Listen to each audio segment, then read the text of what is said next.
You're listening to the BeeBusinessBee podcast.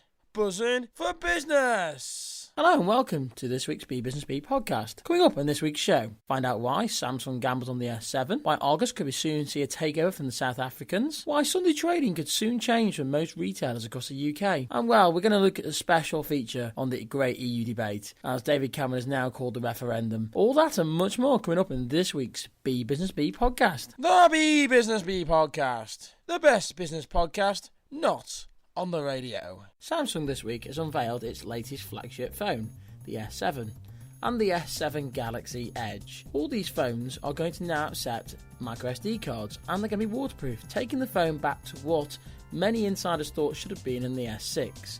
Samsung is clearly gambling on making these small changes to increase their profits. It was reported that sales of the Samsung S6 were nowhere near what the company was expecting, and they're looking to go back to the time when they launched their Samsung S5, which of rapid sales and growth for the company. Recently, Samsung have been under a lot of pressure as a company to make sure that they can increase their profit margins. Of course, many insiders believe that the mobile phone market is now becoming saturated. As a result of this, manufacturers are trying to look at new ways to increase the profitability of their devices. What we've seen this week already is that Samsung have announced many different devices can attach to your mobile phone, and LG have done exactly the same with their latest phone that they've launched as well. So we could be in an era of seeing the mobile phone evolving into being a resource now like a tablet computer which can control many more devices. Of course, with saturation, you're going to tend to find that the price of the units and the profit margin is going to fall, which makes it an interesting sales dilemma for companies. Samsung have gone for premium pricing again of this phone, when it's expected to cost around £590 in the UK to buy this phone outright. It'll be interesting to see how the sales perform of the Samsung Galaxy S6.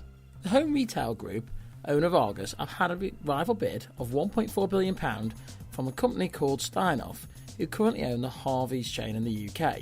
Steinhoff is a South African company, and it's been known that Sainsburys has been trying to buy Argos, and they made a £1.3 billion offer for the company only a few weeks ago. This second takeover offer now from the South African company means that shares are going to be valued at £1.75 each. Sainsburys only has until the 23rd of February to make a firm offer for Argos, which means that as a result of that, Steinhoff is now in pole position by offering a much better deal for shareholders. It's believed that the shareholders would rather choose the Steinhoff deal. Will Sainsburys come back now and make an increased offer? That is a real question. And will it be profitable for Sainsburys to make such an offer? However, it's believed that Sainsburys do need Argos because of their distribution channels and the networks they've established.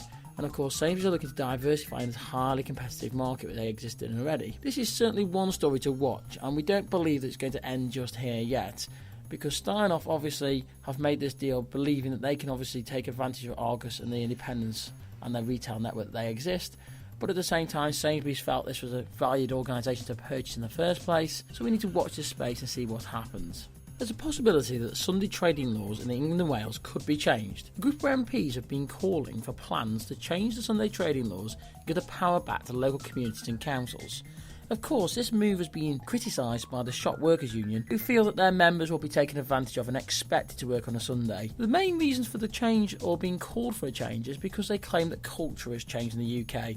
And as a result of this, since 1994 when the first Sunday trading laws were implemented, things have changed. Consumers now want to shop 24/7 and Sunday is no longer a special day. Of course, there are arguments for and against this, and as a result of this, retailers of course have to make this decision on whether it's going to be right for them. It is feared that if they were to increase the Sunday trading laws, like actually took place on a special occasion for the Olympics, you would see the large retailers benefit, and as a result of that, the smaller retailers would suffer once again, and the benefits to the local economy and job market would not be as great.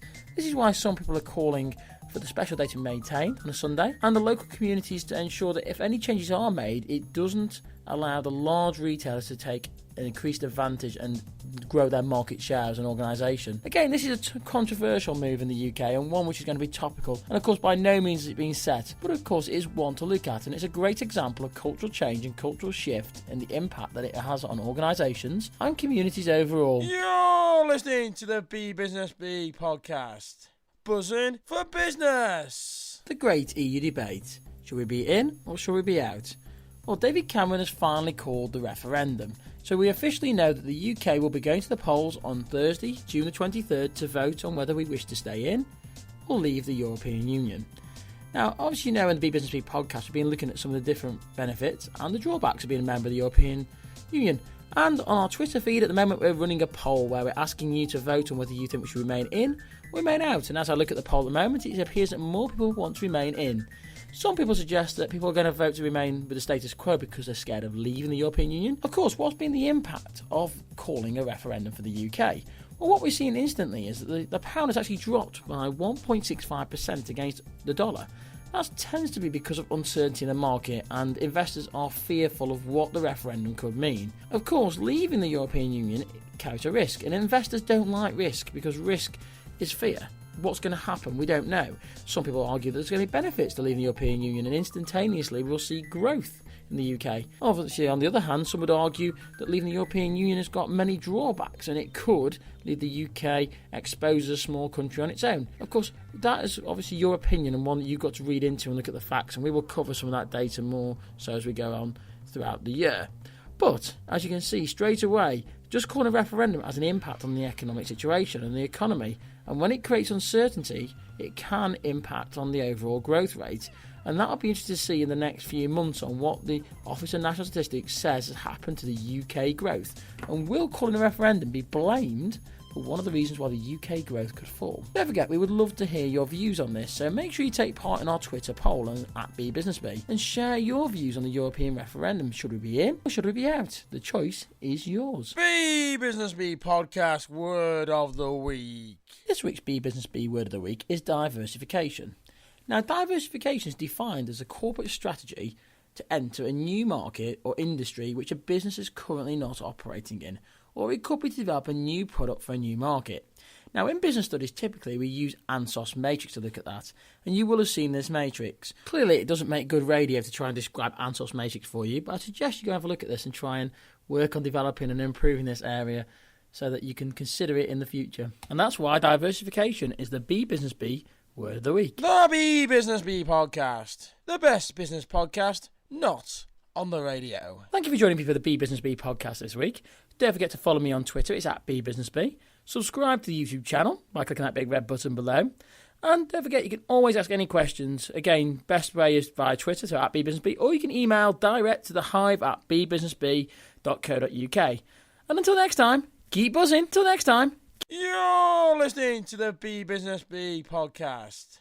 Buzzing for business.